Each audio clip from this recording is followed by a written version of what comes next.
Croeso i ganllaw grŵp cartrefi cymunedol Canon Taff ar waith trwsio.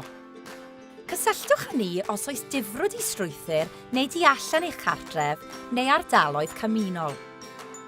Rydym hefyd yn gyfrifol am drwsio'r prif wasanaethau, megis plymio, systemau gwresogi, toeau a gwaith trydan. Pan aeth y rhain o chwith, dylech rhoi gwybod i ni fel y gallwn anfon gweithio i'w drwsio. Mae'n gyflym ac yn rhwydd rhoi gwybod i ni fod eisiau gwaith trwsio. Gallwch ffonio, anfon e-bost, ymweld â'n gwefan a llenwi ffurflen ar-lein, a rhoi gwybod i ni amdano drwy alw yn ein swyddfa. Gallwch hefyd anfon neges testun repair i 07946 171 617.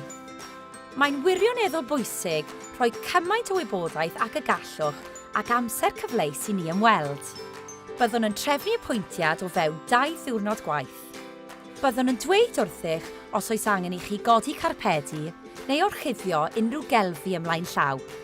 Gofynnir i chi ddweud wrthym os cewch anawsterau yn trefnu hyn neu os oes gennych unrhyw amgylchiadau arbennig. Enghraifft, os ydych yn eich chael yn anodd cyrraedd y drws. Gallwch ein ffonio 24 awr y dydd os yw'r gwaith trwsio yn fater o argyfwng. Efallai y codir tal arnoch os yw ein contractwr yn mynychu tu allan i oriau swyddfa, ond nad yw'r gwaith trwsio yn mater o argyfwng.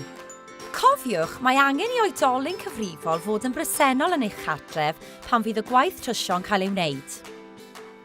Mae'n rhaid cadw unrhyw anifeiliad anwes dan rheolaeth ac mae'n rhaid cadw plant i ffwrdd o'r ardaloedd gwaith. Byddwn yn gofyn i chi beidio ysmygu pan fydd y gweithwyr yn ymweld. Dylech gysylltu ar adran gwaith trwsio ar unwaith os nad yw'r gweithwyr wedi troi lan ar yr amser a nodwyd. Os nad ydynt wedi gwneud yr holl waith y gwnaethwch ofyn amdano, neu os na theimlwch fod y gwaith wedi ei wneud i'r safon, dylech wrthod llofnodi'r ddalen gwaith a rhoi gwybod i ni am y problemau.